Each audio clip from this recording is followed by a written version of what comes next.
The breakfast rush at Maple Leaf Diner always smelled like sizzling bacon, fresh waffles, and the quiet exhaustion of people who woke up before sunrise. For Emily, the 26-year-old waitress with a tired smile and a heart that refused to stop caring, this diner wasn't just a workplace, it was her battlefield and her sanctuary at the same time. She tied her apron a little tighter, pushing a loose strand of hair out of her eyes as she scanned the tables. Normal customers, regulars, truckers, office workers grabbing a bite before work. There was nothing unusual until the bell above the door chimed softly and an old man stepped inside. He wasn't dressed like the other seniors who wandered in from time to time. No baggy plaid shirt, no old boots, no retirement community windbreaker. Instead, he wore a simple dark coat, clean but worn, and polished shoes that somehow looked out of place with everything else he had on. His white hair was combed neatly, yet the faint slump of his shoulders hinted at loneliness far heavier than age. Emily noticed immediately. She didn't know why she always spotted these things as sad eyes, slumped shoulders, hesitant steps, but she did. People said she had a sixth sense for people's hearts. She believed it was just empathy, shaped by years of struggling alone. The old man approached the counter slowly, almost apologetically, as though he feared taking up space. Emily stepped forward with her warmest smile. "Good morning, sir. Table for one?" He nodded. "Just a broken bar coffee, please, if that's all right." Of course. She led him to a small booth near the window. Not in the bright sun, not in the corner, just the right place. She had a talent for choosing spots where lonely people felt less lonely. As she placed the menu in front of him, he murmured, "Thank you," in a voice so soft it almost broke. Emily returned with the hot coffee. When she set it down, the old man hesitated before reaching for it, and his hands trembled slightly, but enough for her to notice. "You okay there?" she asked gently. He forced a smile. "Just old bones. They shake sometimes." But Emily saw something else, an emptiness, a heaviness. Maybe it reminded her too much of her own father, gone far too early. She stepped back, giving him space, but her eyes lingered for a moment. As she moved away, she overheard two teenage boys at the counter whispering, "Dude, look at that old guy. Bet he's broke. Probably just came for the free heat." Emily shot them a look sharp enough to silence them. She hated when people judged others without knowing a damn thing about them. Minutes passed, the diner filled with chatter, clinking plates, and orders being shouted from the kitchen. But the old man sat quietly, taking tiny sips of his coffee as if trying to make it last. When Emily passed by again, she noticed he was counting coins on the table, a few quarters, some nickels, two crumpled singles. His face tightened as he realized something wasn't adding up. Emily's heart sank. He didn't have enough. She also noticed the way he tried to hide the coins when he saw her approaching. Shame. It was written all over his face. "Everything all right?"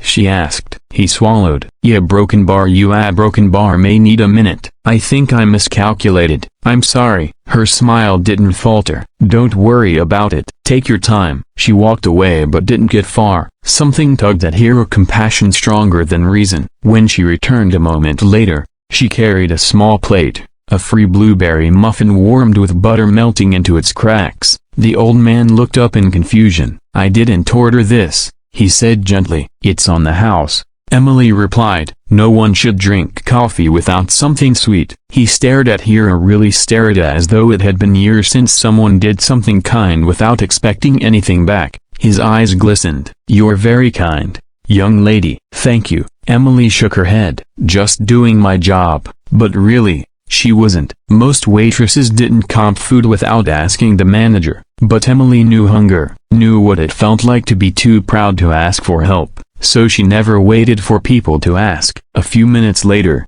as she cleared the counter, she heard someone whisper behind her.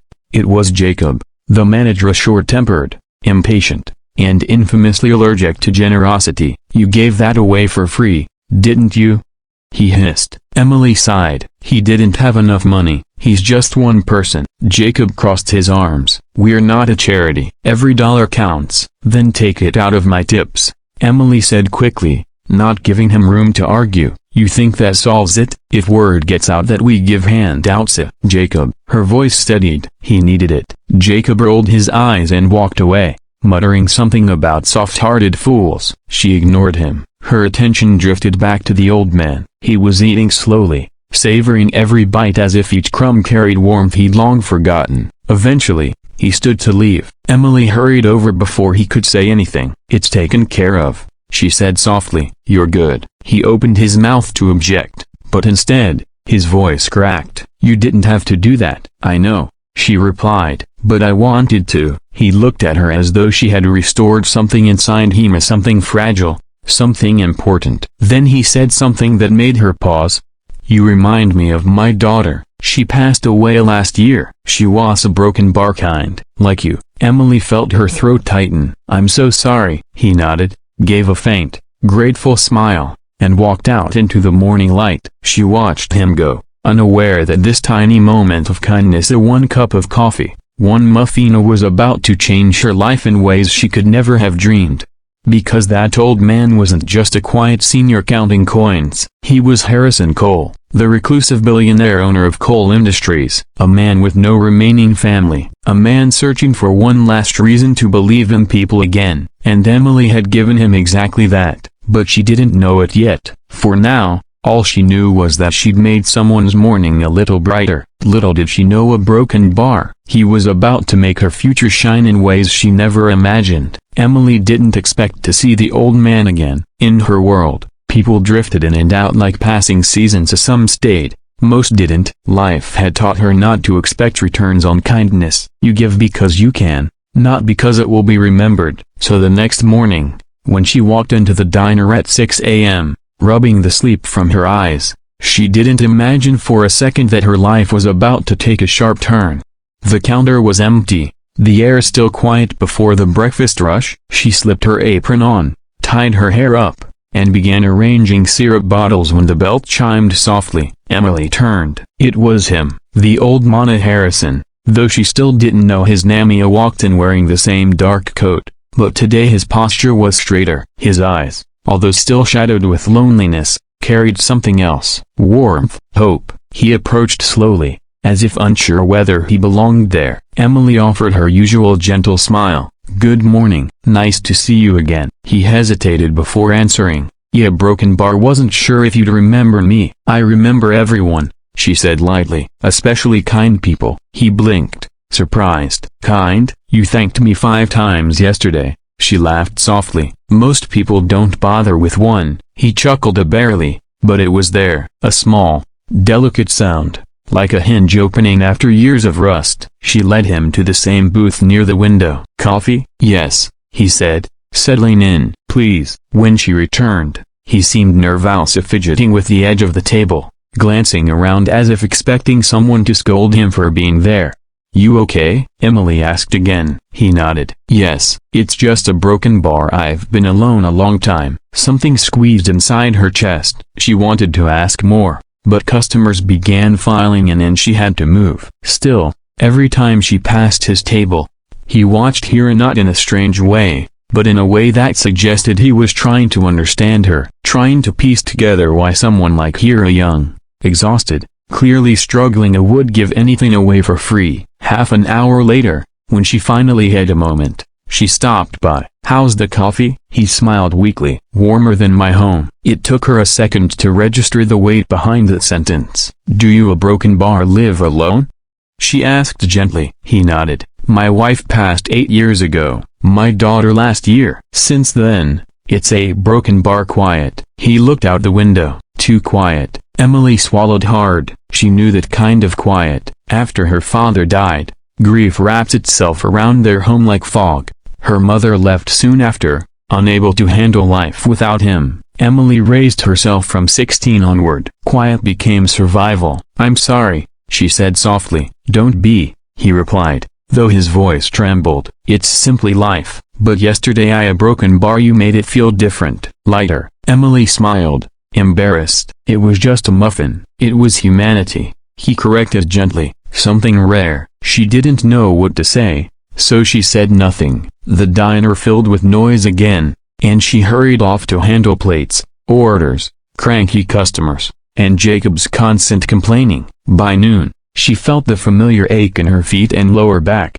but she kept going. At one point, She glanced at Harrison's booth and noticed he wasn't there, but something was. A small envelope sat neatly on the table. Her heart jumped. Tips were usually left under plates or next to receipts, but the envelope, a broken bar, felt different. She looked around. He was gone. Nerves prickled her skin as she snatched the envelope and hurried behind the counter. She opened it. Inside was no cash, no note, just a single business card. But it wasn't ordinary. Coal Industries. Harrison J. Coal, founder chairman. Emily's breath hitched. Coal Industries wasn't a small business. It wasn't even just a corporation.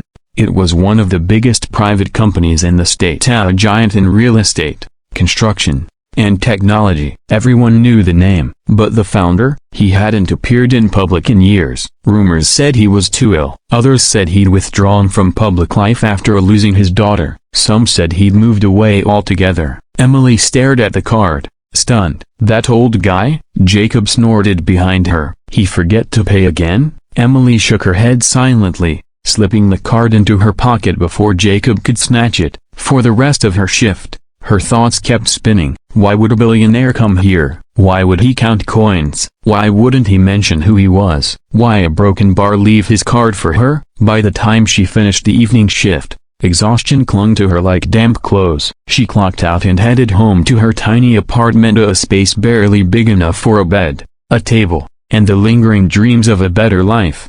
She reheated leftover pasta and collapsed on her couch, but her hand kept drifting to the business card in her pocket. She stared at the embossed lettering, tracing the edges with her thumb. "Why me?" she whispered, as if the universe wanted to answer. Her phone buzzed. A text message appeared from an unknown number.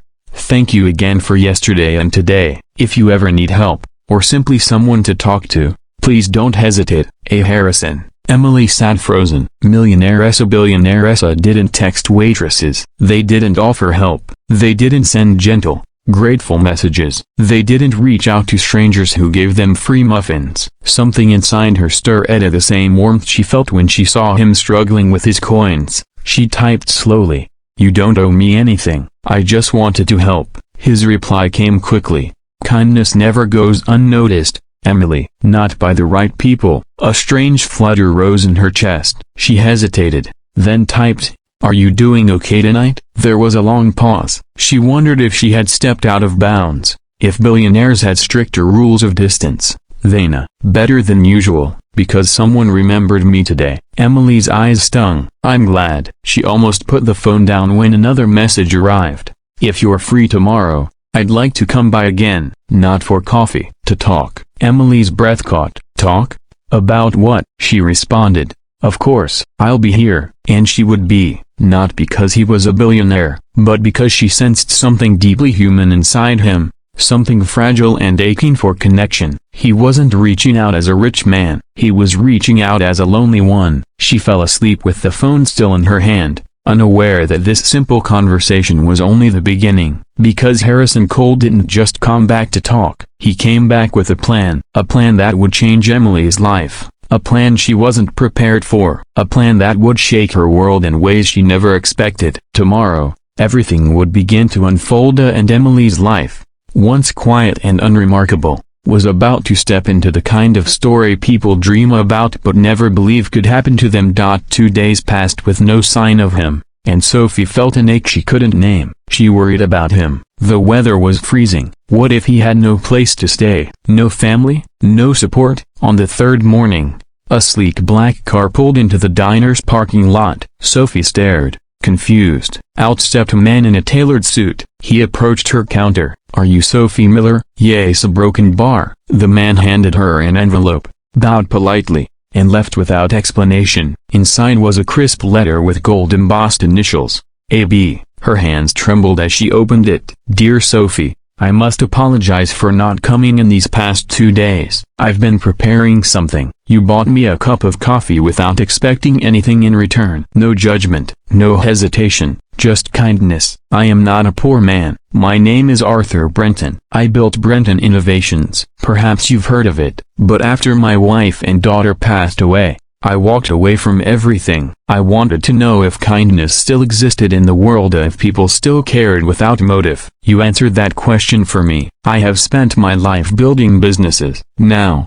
I want to build something different. Enclosed is a deed to a cafe / copyright space downtown and a certified check. Consider it yours. Let the world see the kindness I saw in you. A. Arthur. Her vision blurred. She thought she misread it. A cafe / copyright, a check, from a billionaire? She stumbled back into a chair, heart pounding. Her co-workers gathered around, gasping as they read the letter. Inside the envelope was a check so large she couldn't form words. Her hands shook violently, her knees went weak. She could barely breathe. At that exact moment, the diner door chimed. She looked up. Arthur stood there, cleaner now, in fresh clothes, leaning slightly on a cane but smiling wide. "You a broken bar," she whispered. He walked toward her slowly. "I didn't want to reveal who I was until I knew the truth." "What truth?" "That kind people still exist," he said softly, "and that my daughter's kindness didn't die with her. It lives in people like you." Tears spilled down Sophie's cheeks. She rushed forward and hugged him. He hugged her back, with the warmth of a grandfather finding family again. "Sophie," he said gently, "you gave me something priceless, humanity. Let me return the favor." She pulled back. "But I didn't do anything." "You did everything," he said. "You treated a stranger like a human being. That's a rare gift." From that day forward, Sophie's life changed. She opened her cafe / copyright. Arthur became her mentor. Her family finally breathed again. Her little brother got the help he needed. And the diner became a legend of a place where a simple cup of coffee turned into a new destiny. Because kindness isn't small, it echoes. And sometimes a broken bar, it finds its way back to you in the most unexpected form, like an old man with tired eyes who was never just an old man at all. He was a billionaire looking for hope, and Sophie gave it to him.